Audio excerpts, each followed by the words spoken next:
En 1876, Mariano Ignacio Prado volvió a la presidencia con el apoyo del Partido Civil. Al año siguiente, enfrentó la rebelión de Nicolás de Piérola y una galopante crisis económica. De esa forma, el Perú entró a la guerra. Estamos viendo, desde que el Perú nació como república, estuvo sujeto a rebeliones guiadas más por intereses caudillistas que por proyectos de alcance nacional. Es el caso del golpe de Estado de Nicolás de Piérola a Mariano Ignacio Prado. A ver, los pongo en contexto. Era 1879, estábamos en plena guerra con Chile, acabábamos de perder Tarataca y el presidente Mariano Ignacio Prado decidió irse al extranjero a comprar armas y dejó en el gobierno a su vicepresidente, el anciano general Luis Lapuerta, quien solo gobernó durante 5 días, del 18 al 23 de diciembre, porque fue destituido por la insurrección de Nicolás de Piérola, que fue acatada incluso por los militares. Una vez más quedaba de manifiesto el frágil sistema político de nuestro país, y esta vez en estado de emergencia, en plena guerra. Imagínense.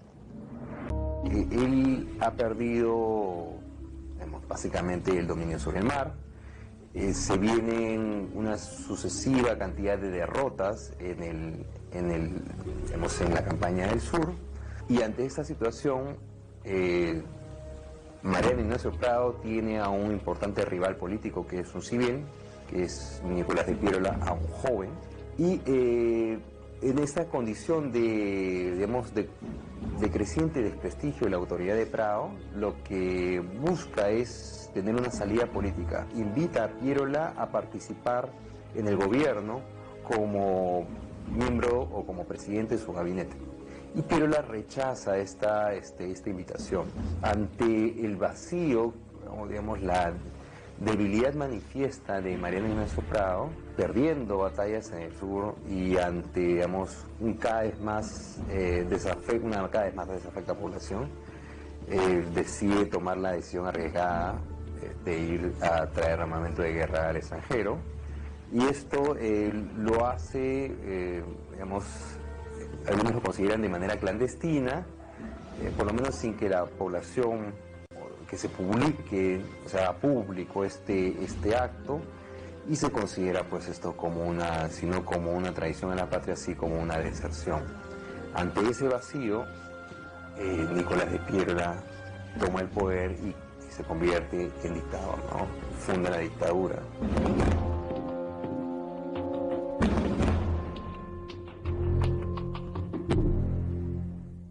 Cuando Nicolás de Piérola toma el poder e inaugura lo que se llama la dictadura, él asume todos los poderes en una sola persona, tanto el poder político como el poder militar, lo cual fue un error. Ya se había demostrado que cuando ocurría eso, descabezabas el Estado y generabas un vacío de poder, como ocurrió con Mariano Ignacio Prado. Desde que asumió el poder, Piérola realizó cambios estructurales en el gobierno, incluyendo al ejército. Dichas medidas no parecían las más apropiadas ante la grave situación de guerra que vivía nuestro país. En marzo de 1880, Piérola creó una nueva unidad monetaria, el Inca. Su objetivo era ordenar el panorama fiscal y la circulación monetaria. Agobiada por la economía de guerra y desconfiada del papel moneda, la población no recibió de buena gana la emisión de incas. Piérola, cuando toma el poder, quiere ver cómo puede solucionar esto y crea una moneda de oro, que era el Inca, pero que nunca se llega a acuñar en oro, porque la situación económica estaba cada día peor. Y entonces se hace mucho en papel, billetes en Incas, y algo en monedas, muy pocas, que se llamaban piezas de 5 pesetas, y que eran del mismo tamaño que un sol. Y que esto va a ir devaluándose, finalmente tienen que ir resellándola. Cambia los ministerios por secretarías, comienza a llevar a cabo cambios en la estructura del ejército, y en plena guerra, y es una de las cosas que me parece más extrañas acerca del gobierno de Piérola, es que se le ocurre hacer muchos cambios. En 1880 él dictamina que se va a cambiar la técnica militar por una novedosa técnica que venía de España. Y eran cambios que en la urgencia de saber que en cualquier momento van a invadir la capital o van a intentar invadir la capital, eran cambios que no era el momento para hacer, desde mi óptica, ¿no? La decisión de Piérola de dirigir la defensa de la capital genera hasta hoy polémica. Con esta determinación, se desplazó a militares con experiencia y liderazgo. Frente a la casi inexistencia de un ejército profesional, Piérola organizó una milicia formada por vecinos de Lima y reclutas del interior del país. Se establecieron 2 líneas defensivas que resultaron desastrosas. El dictador desoyó los consejos de los experimentados jefes militares como Cáceres. Piérola no era militar, ¿no? Era civil que improvisa una defensa en Lima. Una defensa que salía de todos los cánones militares. Y el pecado mayor que tiene es de retirar a los oficiales de carrera y colocar en su lugar a personal civil con grados militares. Nicolás de Piérola convocó a sus amigos terratenientes de provincias para reconstruir el ejército peruano que defendería a la ciudad. Y estos que normalmente son terratenientes, gente de poder, convoca a sus clientelas, de tal modo que se hacen presentes en Lima coroneles terratenientes acompañados por peones, trabajadores, gente de pueblo de los diversos lugares del Perú, y ellos serán los que defienden Lima en última instancia. El jefe de Estado en realidad no supo dirigir con efectividad la defensa. Es cierto que fue valiente y estuvo en primera línea de batalla arriesgando su vida, pero él no era un militar y por eso le fue muy complicado enfrentarse a un ejército numeroso, disciplinado y muy bien equipado como el chileno. Un personaje que no entiende, digamos, las cuestiones militares, pero que se las da de gran organizador de la defensa de Lima, ¿no? Hace, aparte todo el tema ritual, ¿no? Que le encanta a él, ¿no? Toda la parte, digamos, de los aspectos externos, pero con grandes problemas con el ejército. O sea, que él no le quiere dar, digamos, el poder total a los militares, porque tiene miedo que los militares lo puedan, digamos, derrocar, ¿no? Entonces, en esas dudas nos tiene totalmente a la deriva o un poco vulnerable. Pero como jefe fue nulo, no se le ocurrió ninguna idea general. Cabe mencionar en su defensa que el ejército que se reunió en San Juan y Miraflores fue hechura suya. Si no fuera por su tesón y por la amplitud de sus redes políticas, la capital no hubiera contado con defensores. La derrota peruana causó el fin del gobierno de Piérola. Lo que vino a continuación fue el caos. 4 presidentes entre 1881 y 1883. Francisco García Calderón, Lizardo Montero, Andrés Avelino Cáceres y Miguel Iglesias.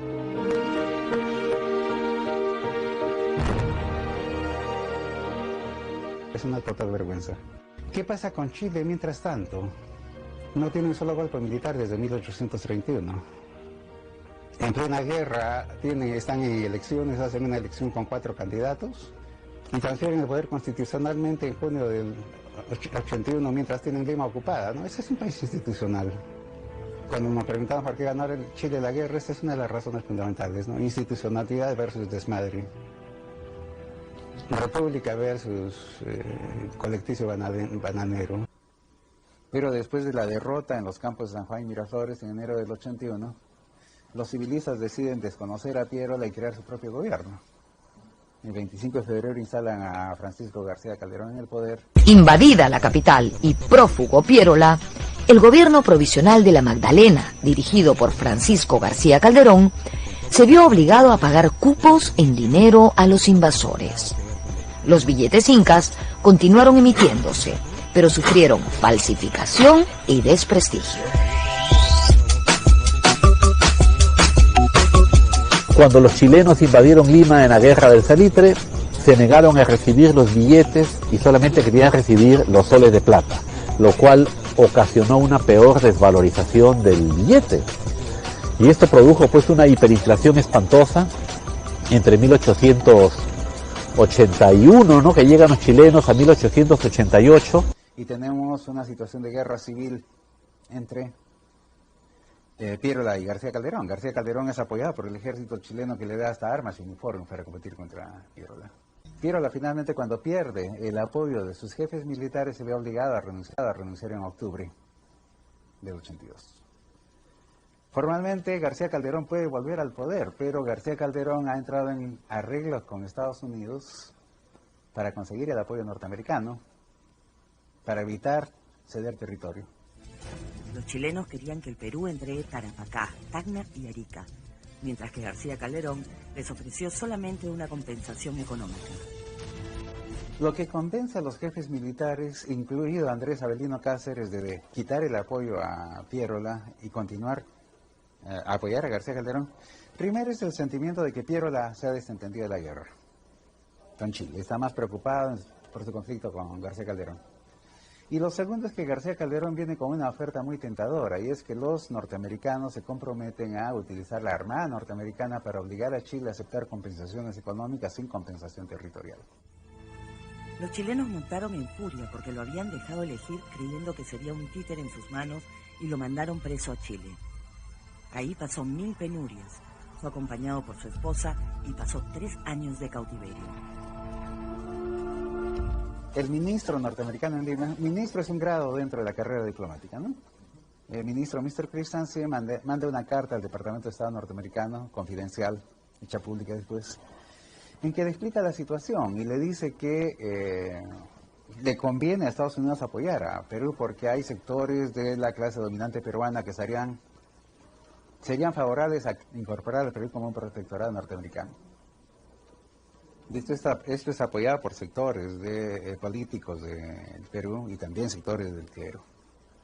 Un protectorado en el Perú, dice, con 50.000 ciudadanos de nuestro país emprendedor permitiría conquistar fácilmente el Perú y de ahí extender el dominio sobre América Latina. En base a esto, el presidente, me parece que es Garfield, envía a un emisario, Mr. Blaine, de ministro, que concerta los negocios. Entre otras cosas, se compromete un puerto en el Santa para la Armada norteamericana, y eso está en marcha. Chile se entera de esto y por eso, después de que Piérola renuncia, Chile simplemente desmantela el gobierno de Carolina Salal, de García Calderón, toma a García Calderón preso, lo envía a Valparaíso, se acabó. Ahora, ¿por qué fracasa esta negociación con Estados Unidos? Porque es asesinado el presidente Garfield. Y luego, cuando se hace la interpelación parlamentaria, se encuentra que han habido negociados, ha habido corrupción de por medio en este arreglo con el Perú. En esas circunstancias, Piérola se retiró y el Perú pasó a ser comandado por el contraalmirante Lizardo Montero, quien primero estuvo en Ancash y luego se estableció en Arequipa. Desde la Ciudad Blanca, Montero intentó continuar la lucha, reactivar la alianza con Bolivia e iniciar negociaciones de paz, pero pasó por 1000 penurias. Mientras que el gobierno peruano vivía su crisis en Arequipa, la lucha se centró en la Sierra Central. La guerra quiebra los circuitos económicos, los arrieros se han enrolado, las asémilas han sido incorporadas al ejército, se ha perdido el mercado de Lima que está ocupado por los chilenos, los cupos, incendios de las fuerzas chilenas ocupantes llevan a la quiebra esta clase dominante y llega el momento en que deciden que hay que acabar la guerra como de lugar y pasan a colaborar con el ejército chileno. Durante la última campaña el ejército chileno tiene guías peruanos, Luis Milón Duarte. La derrota de Cáceres en Huamachuco es festejada por iglesias con fiestas en Cajamarca y el propio Cáceres cuenta que los días después de la batalla de Huamachuco, cuando los chilenos van por los campos buscando las chozas a los rezagados y los heridos para rematarlos, ahí es fusilado Leoncio Prado, van llevados por guías peruanos, partidarios de iglesias, ¿no? Peruanos llevando chilenos para matar a otros peruanos. A esa situación se llega. Luego, el ejército de Arequipa se disolvió ante el avance de una división chilena y concluyó la guerra, el más funesto episodio en la historia del Perú independiente.